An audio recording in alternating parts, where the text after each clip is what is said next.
the mystery the answer we've all been waiting for 50 years. And Barry Broman has very bravely offered to do it. In case any of you don't know who Barry Broman is, I'll introduce him. He was a member of the FCCT in 1962, although he doesn't look old enough. He's a very young 95. No, he's not. He was in the club then. He was a photographer with the Associated Press. He's a graduate of the University of Washington in political science and Southeast Asian studies. As I said, he came to Asia first in '62 as an Associated Press photographer and then went on to an extremely interesting career in Cambodia and South Vietnam as an infantry officer in the Marine Corps during the Vietnam War. He was the liaison officer in Bangkok. And he went on to a 26-year, after the military, a 26-year diplomatic career with postings in Cambodia, Thailand, Indonesia, France, and Myanmar. He retired in 1996 and returned to his first loves, which are writing and photography.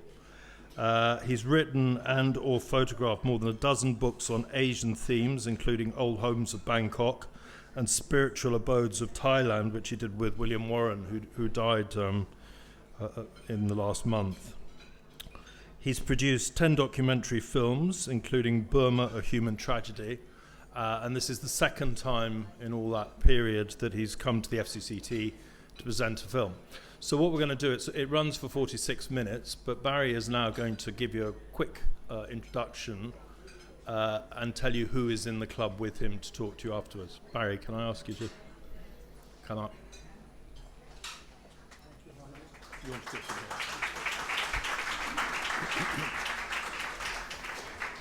here? Good evening. It's good to be back in Bangkok and good to be back in the FCCT. I was an associate member here from 75 to 80 when I was posted to the U.S. Embassy after Cambodia fell in 75. I retired from government service, Dominic said, 96, and then I started to work harder than I ever worked, doing films, doing books, a lot of magazine stories.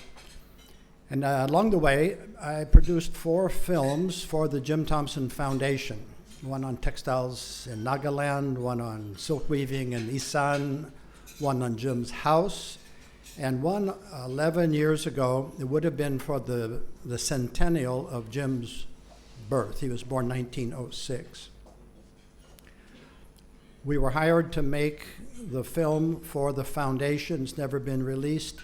It's basically an archival thing, and when we agreed to do the film, we were told very clearly, don't talk about the disappearance of Jim Thompson. It's not the film was about Jim and his company.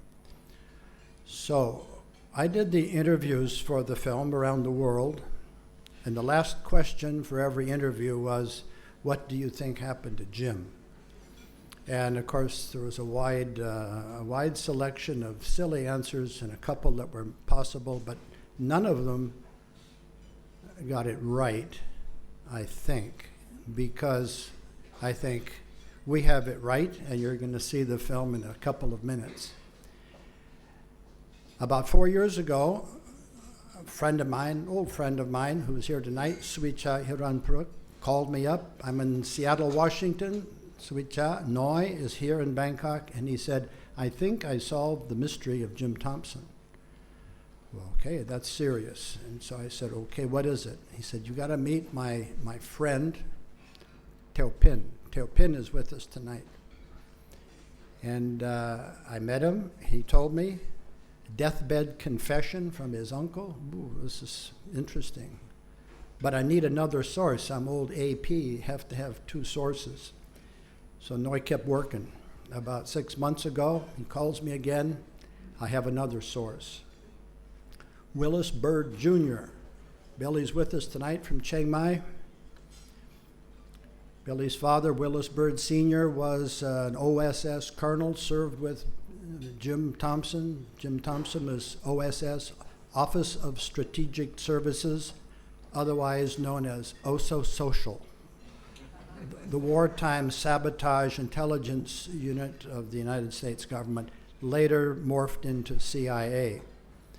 So Billy had a separate angle on what happened to Jim, but together with what Teo Pin said, it came together. So I contacted my partner in Paris from Adventure Film Productions. Okay, we made the film. We made the film actually in a hurry. It runs 43 minutes.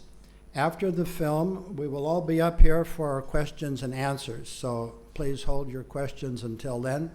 And now we'll show the film. Thank you.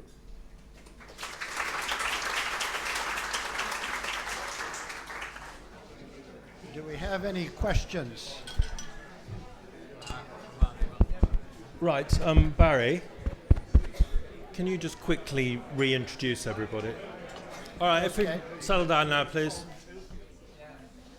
Okay, we're here to answer questions if we can. Teo Pin, whose uncle was a senior member of the Malayan Communist Party, is here. The man who I credit with solving the mystery, Suita Hiranpruk, is here. And Willis Byrd Jr., whose dad was an OSS colonel and very close friend of Jim Thompson, is with us tonight. So, any questions? Right, it's the usual protocol. There's a microphone in the middle of the room. If you want to ask a question, come forward, identify yourself. My name is Tom Igner, and I'm curious to know why nowhere in the film do you mention with whom Jim Thompson went to the Cameron Highlands with. Well, I think there's a reference to his companion. His companion was Connie Mangsgau. He had several companions with him. Dr. Amundsen was there. And so was General Ed Black. No, I don't think General Black was there. Was not there. No. Yeah. Black was General Black. Brigadier General Ed Black, U.S. Army, was a Just Mag commander in Thailand at that time. And Ed Black had recruited Jim Thompson into OSS in 1942. Black was heavily involved in the search, but he wasn't part of the group in the Cameron Highlands when he disappeared. There was this Dr. Ling. Well, the host was Dr. Ling, a Singaporean doctor with an American wife. And Jim was I won't say regular, but he frequently visited Moonlight Cottage. Connie Mangsgau, a Thai Norwegian woman, was a antique dealer, one of Jim's good friends. She was with him, but she wasn't involved in any way with the disappearance, as far as we know. Right, questions? All right, since nobody's asking one, why has it taken such a long time for this information to come out? I mean, others may know about the pretty invitation. I was unaware of that. But why has this information suddenly surfaced now? Well, Noi came up with the lead from Teo Pin about 4 years ago. Yeah. We didn't want to do anything until we had more information. About 6 months ago, Billy and Noi were chatting about this, and Billy, why don't you tell us why you didn't mention this before, Billy? Nobody asked. Well, I can say something about this. In fact, after hearing from my uncle, I have mentioned this in bits and pieces to various people who were interested in their era, right? And it so happened that Suicha, I'm stationed in Shanghai, was in Shanghai one day, and we had dinner, and we were discussing about general things. We talk about all kinds of things. And I was then referring to, hey, have you heard about this Jim Thompson disappearance? Yeah, what do you know about it? And that's where I narrated, and that was about 5 years ago. that I shared this information with him. And honestly, I did not expect it to come to this stage. It was just a personal sharing of what I knew with an old friend. Teo Pin and I know Teo Pin for a long time, for many, many years, for over a decade, because Teo Pin is a closest friend of my also very close friend, the Singaporean chief of intelligence resident here, and very well known, a man by the name of Lim Hang Hing. And many of you would have heard about him. He died a couple of years ago, and one day I was in Shanghai with Teo Pin, and he mentioned this. So I know that Barry was working with the Thompson Foundation, so I called him and said, would that make any sense? And when also Barry comes several times to Thailand a year, so one time we met and we talked about this, and he kept it for a while, and until 6 months ago, 6-7 months ago, I went up to Chiang Mai. Billy and I knew each other when we were young. We grew up together. Billy is the life member of this FCCT also, but he escaped the traffic to Chiang Mai a long time ago and live in heaven. So one day I visited him and I asked him, we talk about Jim Thompson again, which we never did. We talk about other things. But we grew up. I knew Jim Thompson. I knew Connie Manskow. After Jim disappeared, Connie Manskow was almost daily at my house because Connie and my father was very close. So therefore we just took it for granted and we never thought about it. I went to the United States in 1967 for a year. I never, so I missed all this hoo-ha and read about it in newspapers. That's all. So when I hear again about, with Billy, and Billy and I have been in security before, and Billy has been in the very, very high security in this region, and we are all men, so we don't talk about these things. One day I just mentioned to him that, hey, I hear from this Singaporean, and Billy said, whoa, so we talk about it, and I said, would you be willing to do something about it? And he said that, no, they die with us. And I said, no, don't die with you. So I called Barry, and I said, would you like to meet Barry? And so Barry come into town, and he flew up to see Billy, and he said, we got to film. And he said, okay, so we got to film. That's what we concluded. Now, I would also stress that we don't claim that this is absolutely conclusive because we don't know who gave the order, we don't know how Jim was killed, and we don't know where the body is. Nor do we know why Preedy wanted to invite Willis Byrd Sr., and after he said he wouldn't go, he invited Jim. And Billy told me that he thought his father told him that Jim would go because Jim had this close relationship with Preedy. Is that right, Billy? Yes. Preedy is a kind of man that always like to explain himself, what his next steps are, what he's going to do. And as many of you know that a few years before that, he had a big shenanigan in Bangkok by what we call was the palace resurrection, or what do you call it? The palace coup. Yes. It's not a coup because it did, really went over. But Preedy is a kind of man that is flamboyant, and he's the kind of guy that believed that everybody would have to understand why he's taking a certain action. And he thought that the best man to tell the story to was my father, because they were comrades during the Second World War. They worked very closely together, and we know the family very well after the war, and they are what you would have to call more than buddies, because they were comrades in arms. So when Brady asked my father to go and visit him, my father had to take into a very big consideration of the implication that could really harm. That was 1967.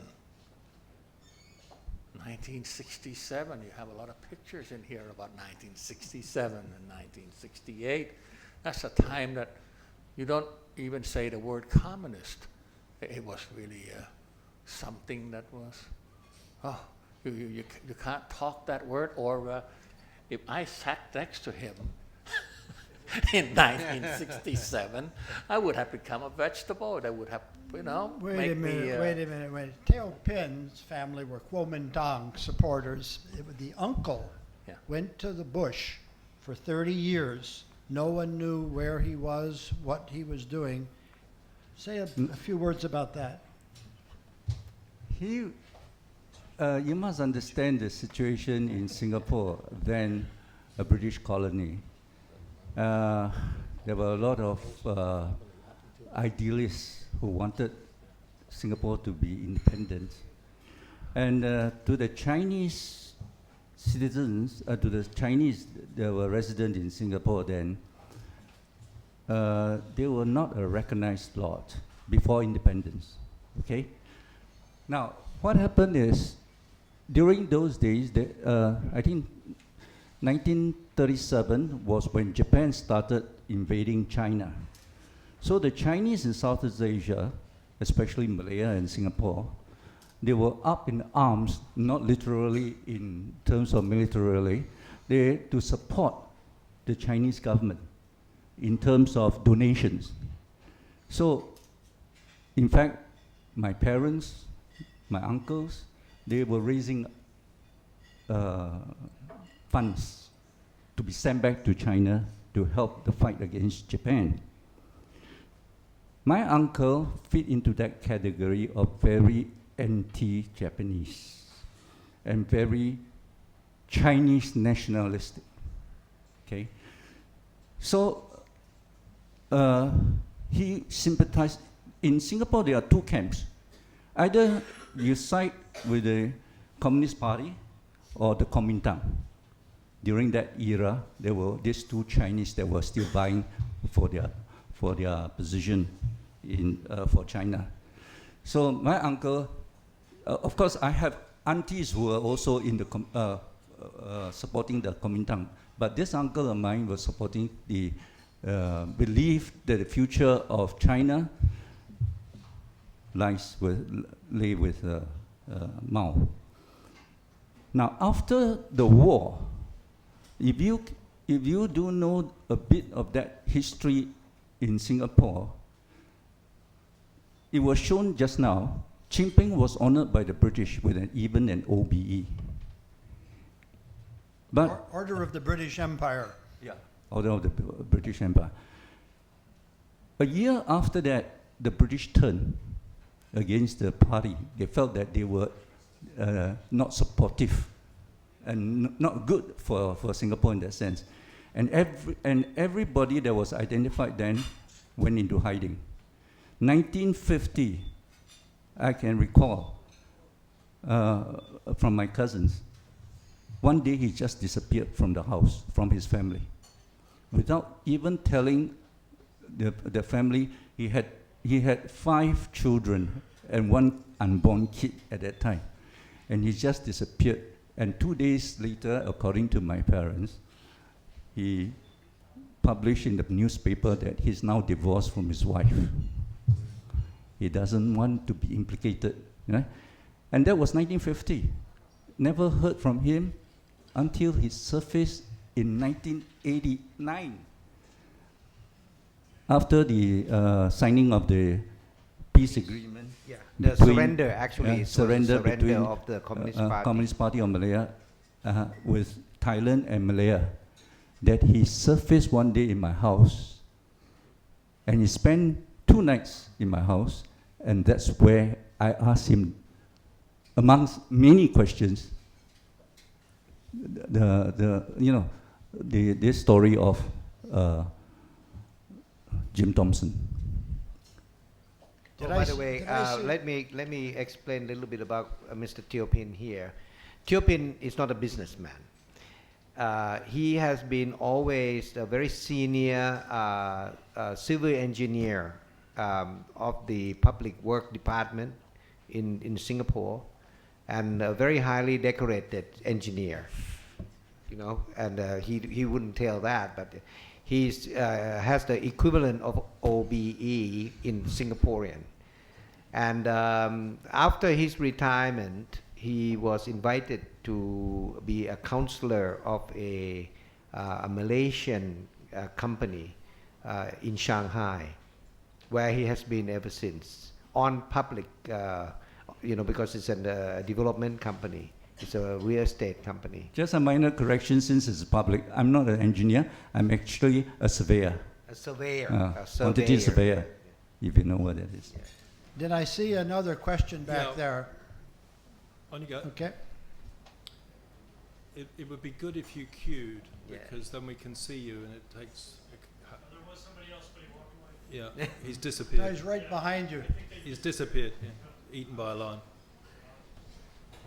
Paul Risley with the club. This is a great story, and I'm really happy that you brought it to all of our attention. But I do have some questions. Josh Kurlansek, a nice Washington fellow, wrote a nice book about Jim Thompson just a few short years ago. And I think he talked to you, Mr. Bird. Why didn't you mention any of this? His book is great, but the last chapter just ends. So it's not a very satisfying read. So the question is to you, why didn't you tell him this? You say nobody asked you. I'm sure he would have asked you this question.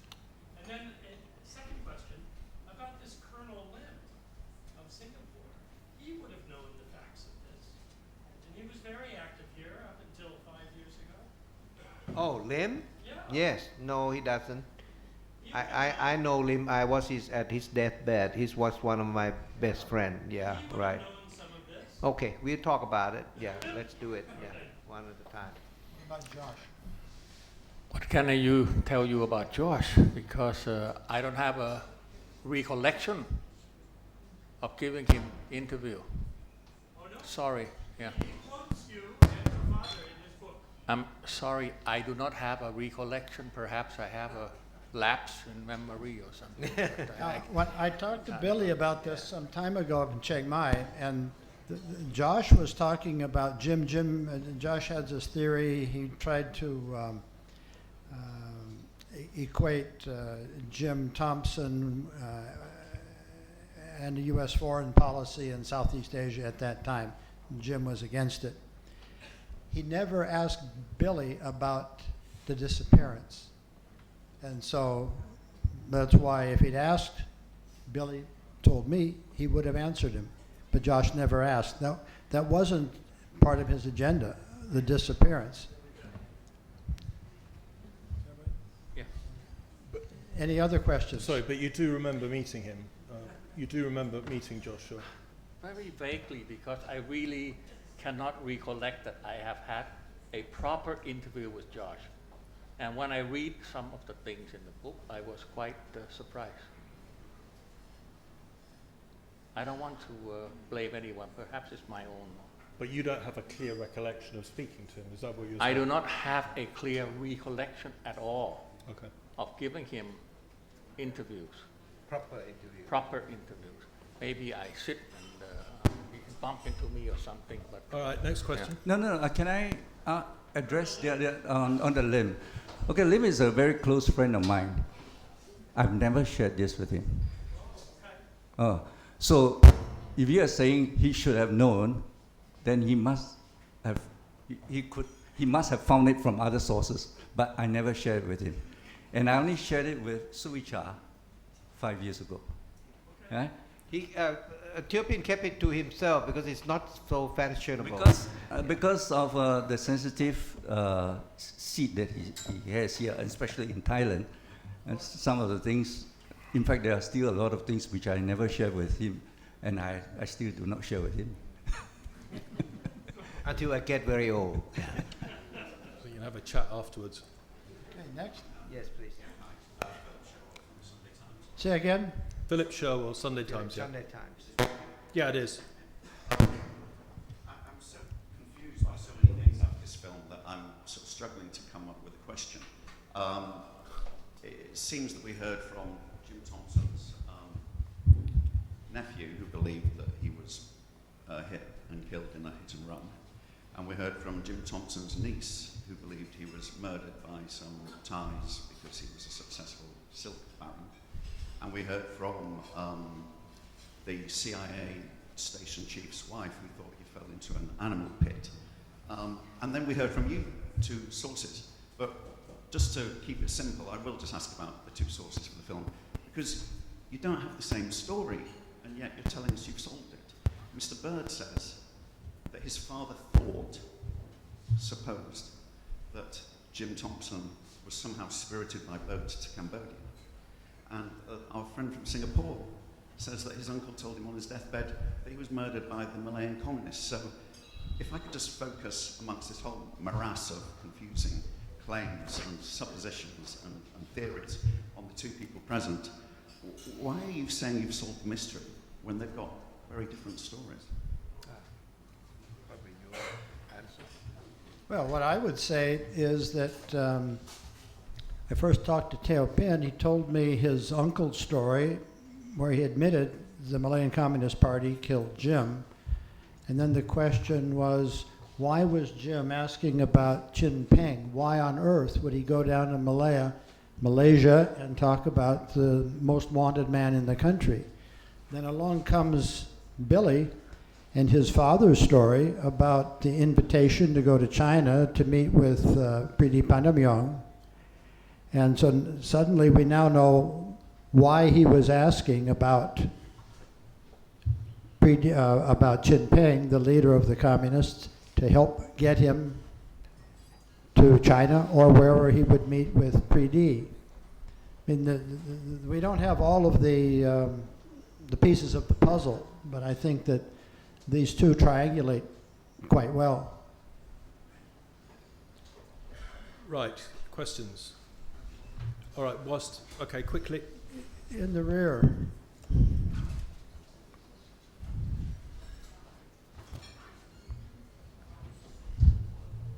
Thank you. Jonathan Miller from Channel 4 News. Just to follow up on that last question, could you tell me, I mean, it strikes me that for a man who spent his entire career in various forms of intelligence and had been a very successful businessman, it would strike me as a very, very stupid thing to do, to go to the Cameron Highlands in Malaysia to start asking around about Malaysia's most wanted man. The communists, the CPM, had their base in Betong, inside Thailand, or on the border, and could be accessed from the Thai side, as we've seen from the collection of tunnels and what are now the peace villages down there. I don't understand why you think that Jim Thompson would have taken this risk to go to the Cameron Highlands, which actually was never really very central in terms of the insurgency in Malaya. There was a bit of activity in the 1970s and from 73, but that was like 6 years after Jim Thompson died.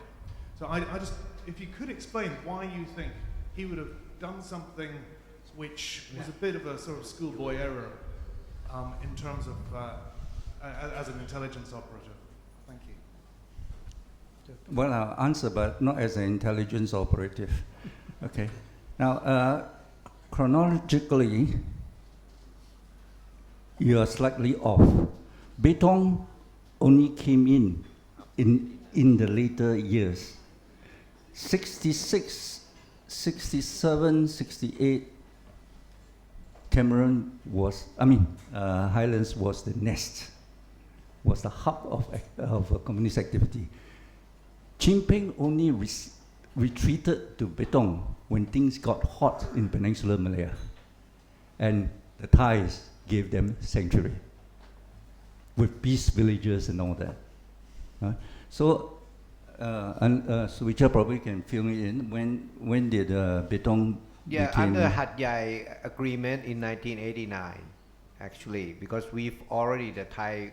I was advising the Supreme Command at the time, and because I also work as the volunteer to Supreme Command and National Security Council, and at that time too, the government has asked General Chavalit to manage this, and it was General Chavalit program to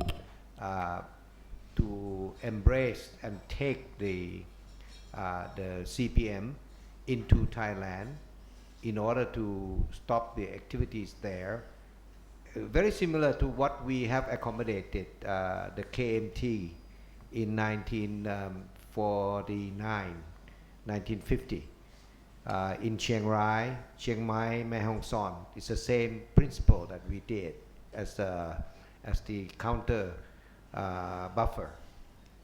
And so we had initiated the more or less the surrender. Everybody knew very well it was not a ceasefire, not an agreement.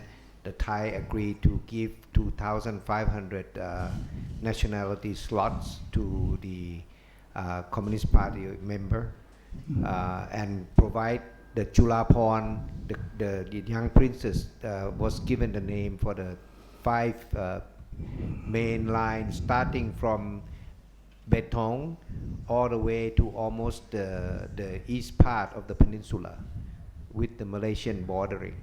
So that was just after 89. Just to add, before 89, when you are referring to 67 to the 70s, the CPM was very active in different pockets in Peninsular Malaya. One of them, the hottest bed was Cameron Highlands. In fact, they even have one in Johor and Perak. Okay? And Chin Peng, you can refer to his book, My Side of History.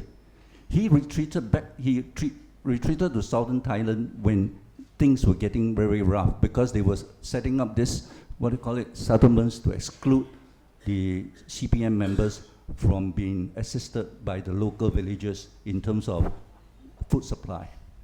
So they kept on retreating and they congregated in southern Thailand. And apparently the Thais gave them sanctuary for some reason, which is another story to be told, okay?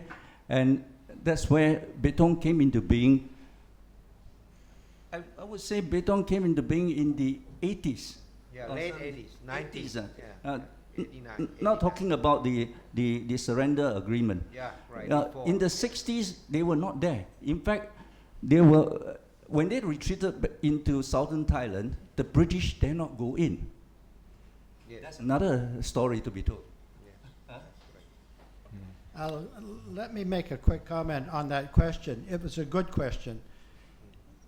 Jim should have known better the risk he was taking to say something so sensitive at that time in that place about the most wanted man in Malaya. But I think, and Billy might back me up, Jim had a very close relationship with Pridi.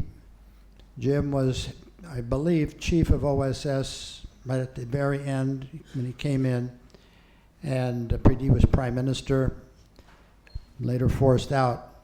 But he was willing to take a chance to see his old friend. Now, I really want to know why Pridi wanted to see him. I think Pridi wanted to get out of China.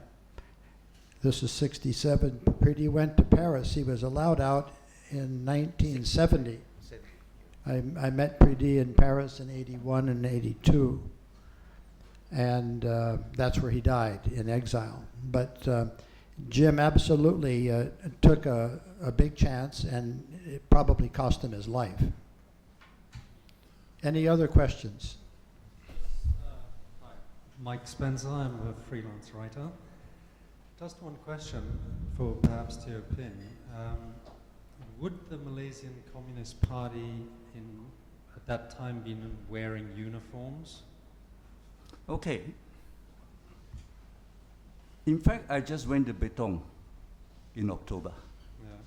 and visited various camps and their museums. It was a very interesting trip. I spent about a week there, talking to surviving members there. In fact, if I can reveal, there were 2 or 3 of them coming up from Betong tomorrow to meet me. I intend to follow up on some stories with them. Now, yes, they were wearing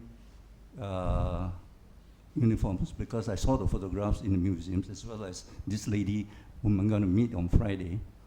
Now, what is interesting, in case you may not know, CPM in the later years split up into 3 factions. Very few people know. I only found it out when I was there. They kept it to themselves. And because I divulged that I have an uncle that was part of their organization, then they were prepared to reveal quite a lot of things. 3 factions. Huh? And in the later years, before the surrender agreement of 88, they were killing themselves as well for ideological differences. But that's a different story. Anyway, the reason I ask is about 5 years ago I wrote a travel story about the Cameron Highlands, like On the Trail of Jim Thompson, I think it was called. And I went with a local guide. His name's Mani. He's an Indian chap.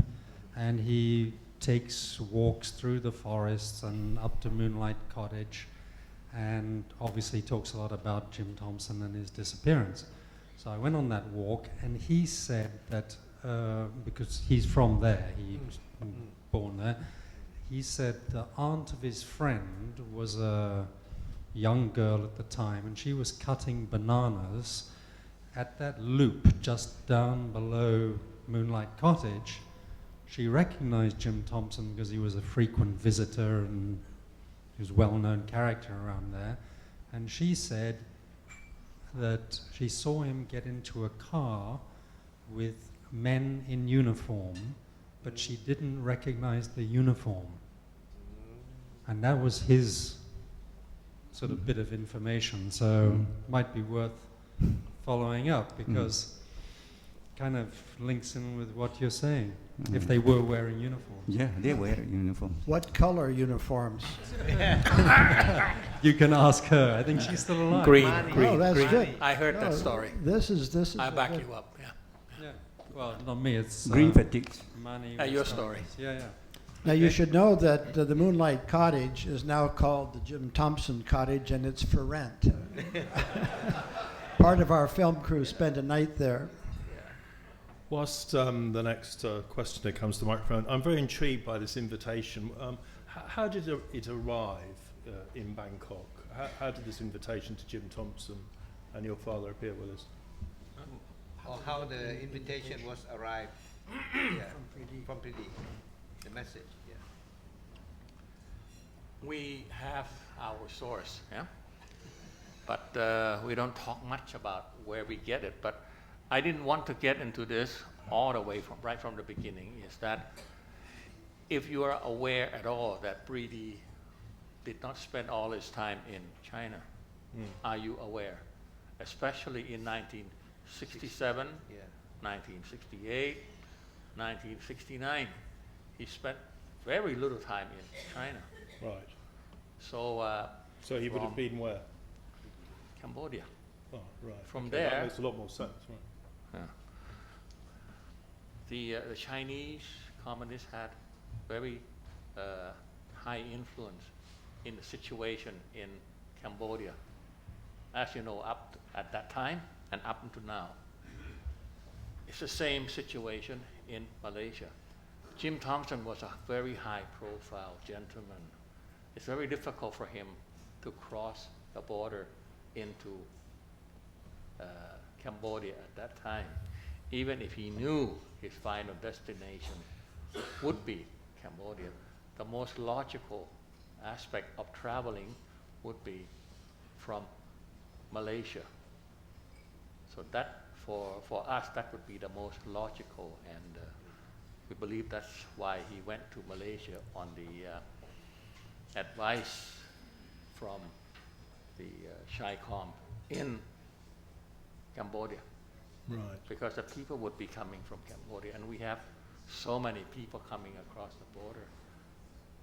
And as you know, in Malaysia, if I may say so, I don't know much about what happened in Malaysia, but from what I know, it's not just a question of being Communist Party Malaysia or Malaya. Actually, it was just being a Chinese was a very difficult period for any Chinese to live in Malaya at that time. So that's why so many people had joined, because they had no other option. And yet there were so many factions. It's because they were under stress. So anyone that is Chinese, including him, they look at him like, oh, he must be an enemy, because it's up until a couple of years ago, it's still the same thing. It's not. But it goes back to Barry's question about what would Priddy want to talk to Jim Thompson about. And I have said it many times that Priddy was the kind of man that always wished to explain his action, because he believed that he is very important and very vital for the security of that area. Since he would like to move from China theater over to Paris, he would like to explain why he wanted to move. I mean, if that theory floated... Not theory, that is fact. All right, but if you go back to the 1980s and talk about Priddy, there was always this rumour floating around that he'd written his memoirs, that he had explained what happened, the hidden diary, Priddy's account of how he was discredited after the death of the last king, the last but one king. And so everybody's sort of waiting for him to die so that this book appears to do what you have just said he wanted to do. It never appeared. There is no Priddy account of, it's missing. It's a missing link. So, I'm not saying you're wrong, I'm just saying it's something we've all been waiting for that never happened. May I add something? Priddy was the graduate of Sorbonne. He's French. The revolutionaries in 1932 and 1932 were all French led, and King Sihanouk in 1960s were not very friendly with Thailand. If you would remember, some of the people who were my age or older than me, which I don't see much here, but Sihanouk was entertaining China openly to annoy the Americans, and he openly embraced Priddy somehow, quietly, who came in from Beijing, just to annoy Thailand, as always, until he ran. He came here first, and we embraced him too, as always, until his death. It has been like this. It's the love-hate relationship as always. So that's the sensitivity that has been going on between Khmer and Thailand, Cambodia and Thailand, since their independence. So that's just to add to Billy's scenario here. And just to add about my friend, my old friend here, why did he go advertising, this, that, about Jim Thompson? If you were him or his father, and they discuss about, okay, I don't want to go, you go. If you want to go, you go. And then he went and he disappeared. Would you go and advertising about that too? And Mr. Bird, if you were here growing up with me in this town, about his father, Mr. Bird was the man. They wrote the story about Ugly American. If you read Ugly American, it is about Mr. Bird, not about the ambassador. So we all knew this. We grew up with his family. We grew up since kids together. We were born the same year. My father was very close to the American community. I shook up Mr. Donovan hand when I was 4 years old, you know, attending every year the Christmas party in the embassy residence. So we knew we knew Bangkok was a city of 500,000 people, you know, and we all gather for the brunch sometimes at the Oriental Hotel. There's nowhere else to go. And the Erawan, when it was built, that's it. That's two places. It's different than today. Now, Noy's talking about Wild Bill Donovan, the head of OSS and the 1953 U.S. ambassador to Thailand. Right, questions? Come on, there's a microphone. Can you nip? Well, you can ask it here because it'll save time. Very shy. She's a very shy lady. I am very shy. This seems like the start of a whole nother story, and I'm just wondering if you're still researching and if you're trying desperately to find friends of Teo Pin's uncle and connections to find out more information. May I answer that for my shy friend here? Actually, Teo Pin is very motivated by this because he still want to pursue. So I arranged a trip for him to Betong and another 4-hour drive to Yala, which is on the east, to see the Abdullah in Narathiwat, on the east side, through a very, very dangerous road. You know, we had to clear it with a lot of people in before because he was very intimidated by the situation, the bombs and everything. So I put my daughter there, you know, with him. My daughter was a co-producer of this film too, and she's not here today. She's in the Philippines, and of course I was in America at that time, and I had to clear the road way ahead of time. And he met with Abdullah. That's why he's still very motivated. And tomorrow and Friday, actually 4 members of the CPM, ex-CPM, yeah, it's all coming up to see him.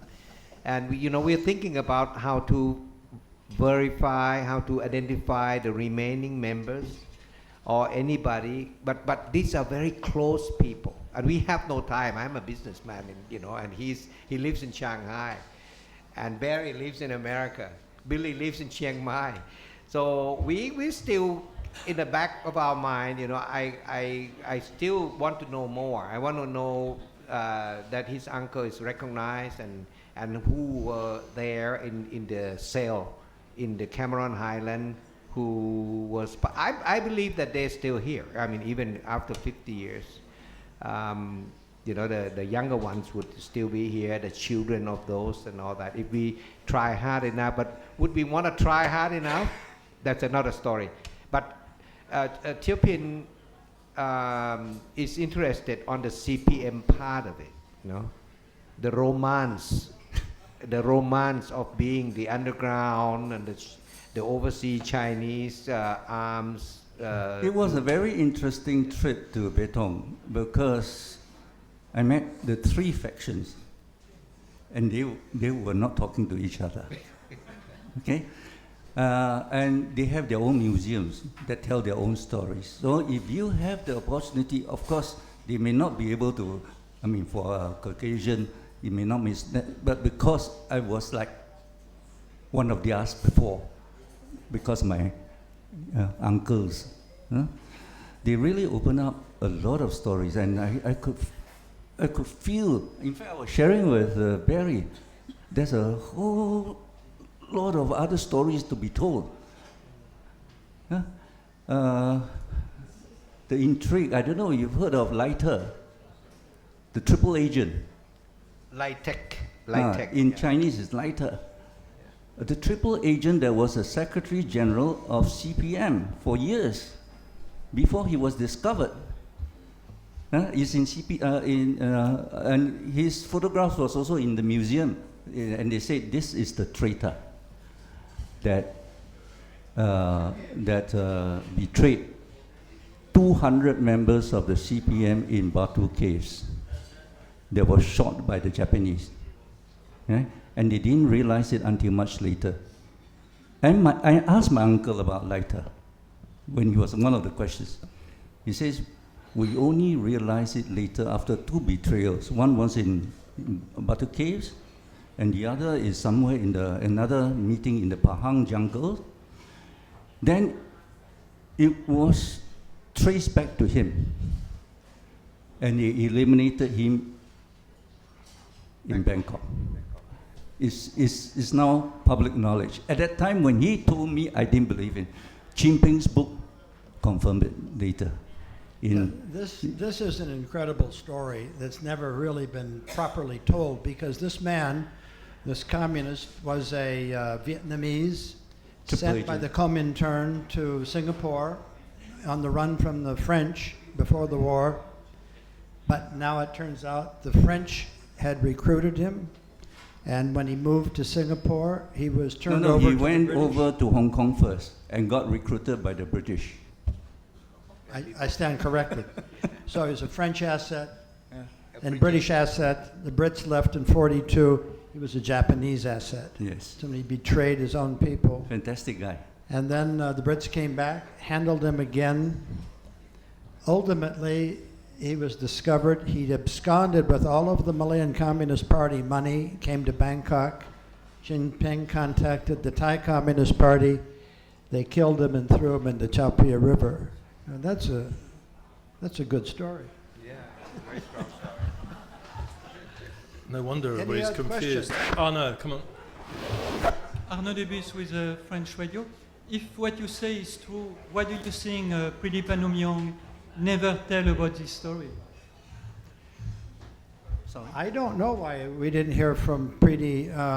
When I was posted in Paris in the early 80s, I met him twice, always at the King of Thailand's birthday party at the Thai embassy in Paris.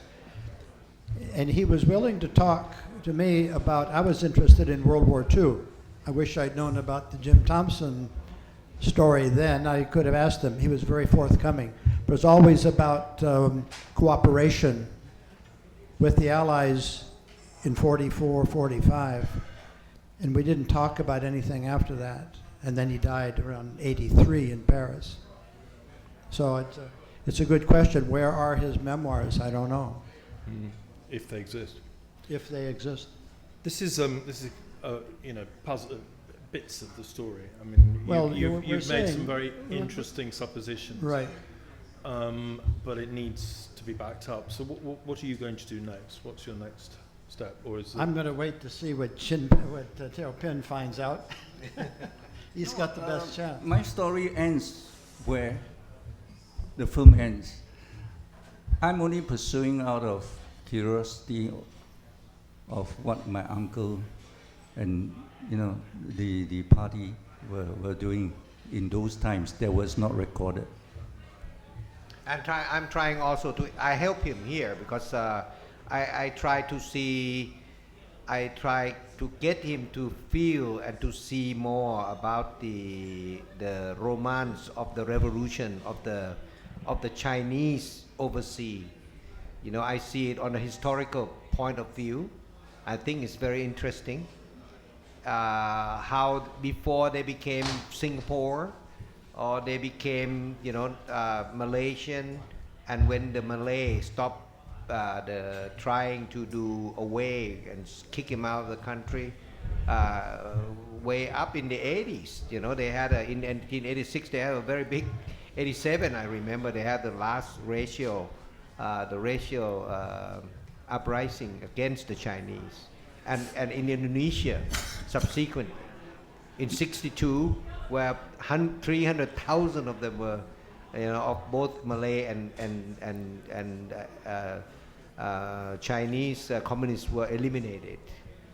So that's just the historical part of it. My summary of Jim Thompson personally is that he's an adventurer, but he was at the wrong place at the wrong time. That is Cameron Highlands, 67. It was not a time.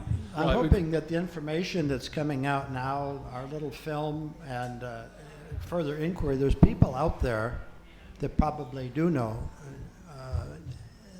what happened, and so I'm hoping that more people will come forward. Yeah. All right, there's a bit too much noise at the bar. If you could calm down for just 10 minutes. Question, please. Sure, it's Jeremy Donaldson. No news, just interested party, actually. I find this to be an absolutely fascinating story. And I thank you very much for putting the film together and being here tonight to share it with us. There are a couple of questions I do have, though. It seems to me that there is, the story hangs on the assumption that Jim Thompson continued to be part of the espionage world, and I don't think that there's anybody who's going to deny that. It seems to me that given the experience that he had, wouldn't he have better contacts than those that we're assuming that he had when he got to Cameron Highlands and just kind of floated the idea that he wanted to meet Chen Peng? It seems to me, it begs the question, one, did Chen Peng even know? And the film kind of suggests that Chen Peng doesn't even know that Jim Thompson was looking for him.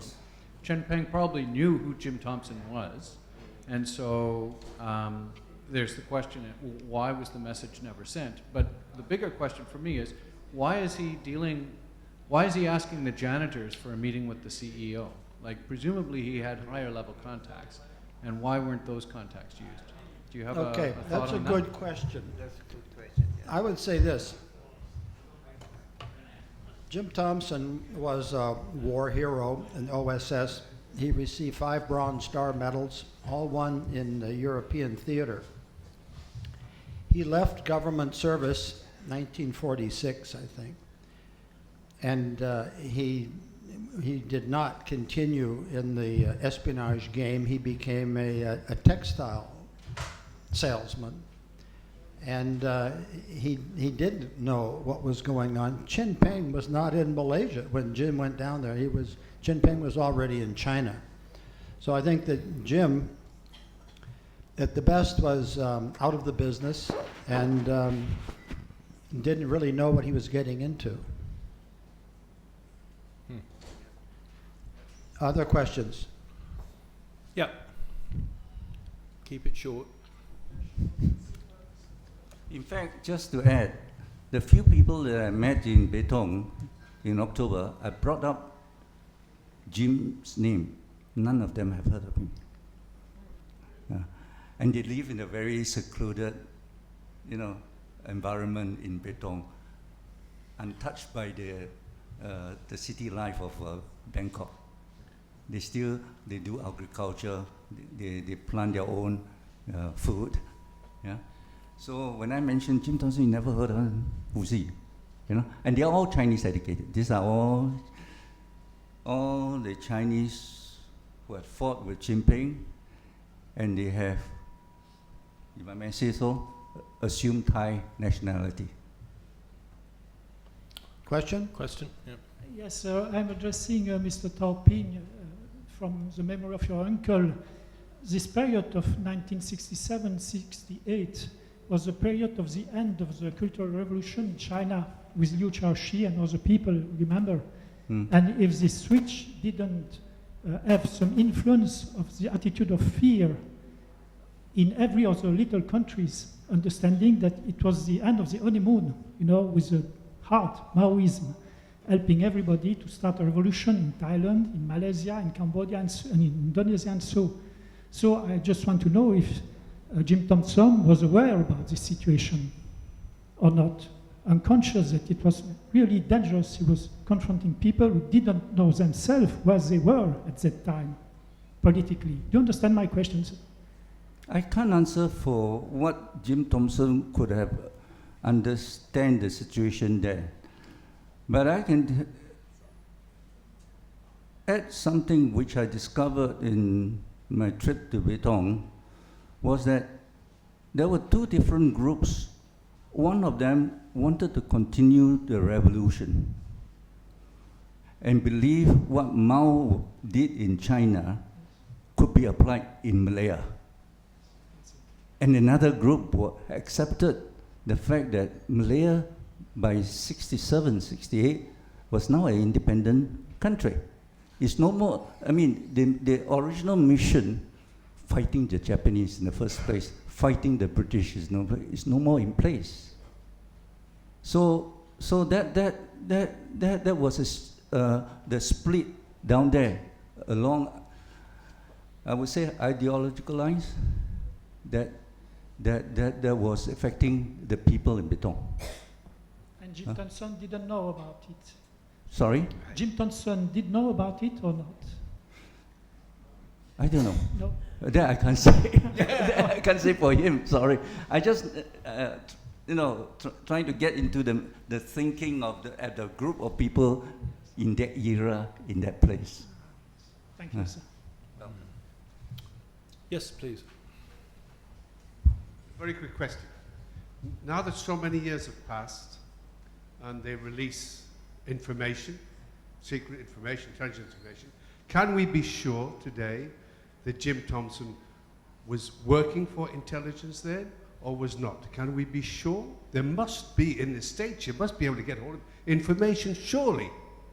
Do your work in the States. What do they say then? What do they say? I don't know what they say, but what I say is Jim wasn't working for anybody except himself.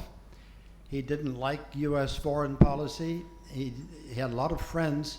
Chief of station in Bangkok, CIA chief, was an old friend of Jim's, just like Ed Black, old friend, old OSS friend. But to answer your question, no, Jim was out of the game, and he got out in 46. And the agency started up in 47. And from all I've heard, and I've asked a lot of people, he didn't work for the government, any government. Okay, thank you. Okay. So that would be an argument that he wasn't influential, he wasn't a person worth asking for assistance to go to the US. Right. And if you think about Cambodia, then they had embassies. The French embassy was there, the American embassy was there. If Priddy was in the country and he wanted asylum, he could have walked in. He didn't need Jim That's why I want to know May I why go Priddy into that? invited him. Sorry, yeah, please do. You have to understand that Jim worked with the Free Thai movement. Yeah. This is the core. And Priddy was part of the Free Thai movement. Sure. But the government, no. Most of the people at the high level, no. But the royal family, yes. Jim Thompson was very close to the royal family of Thailand at that time. And that, the connection would be Priddy, royal family of Thailand, and the Free Thai movement. This is one body. So what you're suggesting it's more likely he wanted to come back into Thailand? Sir? Are you suggesting it's more likely he wished to come to Thailand? No, I never said that. No, I didn't say you said did. why he picked up the ball. He picked up the ball because he was an ex-OSS officer, which are closely associated with the Free Thai and the Thai royal family. That's what I said. Priddy. Yeah. Let me bring you back to 1945. In my view, as a Thai, we lost the war in September 15. We were the ally, the whole country, except the two groups. One Americanized group, the other one is a British group of Free Thai students, a handful actually. In 1945, September 15, we had 60,000 British soldiers here in this country because they were near. And Lord Mountbatten already sent. Also, the French were on the way from Paris. They couldn't get here because they were far and they were devastated, the whole country. But the British had India intact, so they sent 60,000. If you read very well the history, Lord Mountbatten was planning very much to occupy Thailand and liberate Thailand. And we had a handful of American OSS officers landed here the same time, right after. And the leader of the movement was Mr. Willis Byrd Sr. You know, because he was removed from China into Kandy, and then from Kandy he came here. The dark year of Thailand was between 1945, and 1946. That was a very dark period where all the army were stripped of arms, and the British were occupying all the military installation in Bangkok. And we had to pay them a very dear price. Of course, with the pressure from the United States of America, with the report from Colonel Byrd, Colonel Thompson, and all these people. That is a very important period that led to our very close relationship with the Americans. And Jim Thompson was here at that time with his father. That's why after they resigned from the office, many of them remain here. A lot of the Bangkok Post. Yeah. OSS. Yes. So that's a different story. That's 70 plus years from now, but that's it. I was born in 1949. We were born both the same year, where Colonel Byrd has never left Thailand. After he resigned, he married Billy's mother, and stayed here. From the Suet-Silla family, who was the officer of the OSS sponsored Free Thai movement. That's the scenario in those days. So you have to understand and it was his father and the OSS who flew King Rama VIII back from with the American aircraft from Lausanne back here to preside over the Victory March, consisting of 60,000 British soldiers and probably about less than 1,000 Free Thai, 200 of which came from 316 unit, and about another 100 came from the American side, and the rest of them were peasants from northeast that were recruited and armed. And that's it. The Victory March. If you go through the history book, that is it. And Lord Mountbatten was forced by the American to stand aside, and the King Rama VIII was there. And 3 months later, he was assassinated. So, yeah, this is the story of Thailand. Well, assassination is one story. There's many theories on that one. I'm not going to let that go through. Right, are there any more questions? We've run for nearly 2 hours. I think we could go chasing our tails all night, actually. Barry, you're here. Just in a few minutes, just describe the Foreign Correspondents Club of Thailand as it was in 1962. And that comment you made to me about who was the president at the time at lunch the other day. Okay, it didn't look like this. In 62, I'm going to say there were a dozen working press. There were no associate members. The official president, we looked it up with Prasong. Prasong was UPI. But the man that we all looked to and respected and who more or less directed things was Kukrit Momrachwang Kukrit Pramod, later Prime Minister. At that time, Kukrit was, I believe, the London Sunday Times correspondent in Bangkok. And we would have very informal meetings, usually at Mizu's Kitchen on Patpong Road. My office, AP office, was 103 Patpong. UPI was down the street. Reuters wasn't far away. Mizu's was a nice little, I think it's still there. It is, it's still there. I think Mizutani was a deserter from the Japanese army, but the war was over. So it was a friendly bunch of a few guys, and I enjoyed it. I was 18 at the time when I joined AP in Bangkok. Good. Well, anyway, Barry is writing his memoirs. He's got 5 chapters to go. And There's a bunch of standalone stories. There's about 5 stories to go. Yeah. It depends how long I'm around. Right, well, hurry up and finish it. And, and we'll sell it at the club because we're selling books that were written by members. Okay, well, look, that's a very fascinating evening. It opens more questions than one can imagine. You know, we can go on forever. And I'd like to thank you all for coming to talk to us.